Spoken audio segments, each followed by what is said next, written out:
آپ جتنا جتنا اللہ کو مانتے جاتے ہیں آپ کی زندگی میں اتنا ہی سکون آ جاتا ہے، آپ کا دل اتنا ہی مطمئن ہو جاتا ہے۔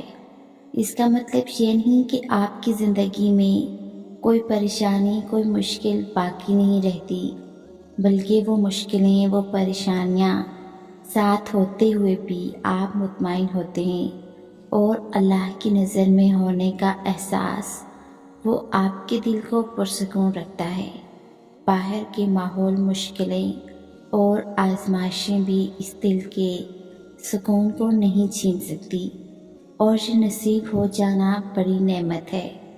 اور مومن کے پاس تو ایک ایسی نعمت ہوتی ہے جو اسے کبھی مایوس نہیں ہوتی، وہ ہے رب پر ایمان کی نعمت، کہ میرا رب ہے نا، وہ تو مردہ میں سے زندہ نکال دیتا ہے، وہ تو پتھر میں سے پانی نکال دیتا ہے، تو کیا وہ رب ان مشکل حالات سے خیر نہیں نکالے گا؟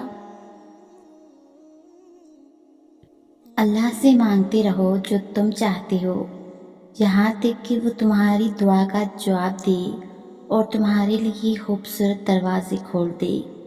وہ ایک دن کن کہے گا، بس جلدی نہ کرو اور یہ نہ سوچو کہ یہ کیسے ہوگا۔ فکر کرنے میں اپنی توانائی ضائع نہ کرو، اپنے تقوی اور توکل کو مضبوط رکھو۔ اللہ تعالیٰ پر توکل مضبوط ہو تو کوئی کام ناممکن نہیں ہوتا، اور جب اللہ پاک کن کہہ دیتے ہیں تو کائنات کا ہر ذرہ آپ کے لیے وسیلہ بن جاتا ہے۔ جب وہ قبولیت کا منصوبہ بنا لیتا ہے تب وہ تمہارے دل سے ان چیزوں کا خیال نہیں نکلنے دیتا جن کے تصور سے تم دعا کے لیے ہاتھ اٹھاتے ہو۔ اگر اس نے تمہیں اپنے لیے منتخب کر لیا ہے تو جان رکھو کہ اس نے تمہاری رضا کو اپنی رضا کے لیے چن لیا ہے۔ پھر وہ تمہاری من پسند چیز تم تک لائے گا مقررہ وقت پر، اور تم حیران رہ جاؤ گے۔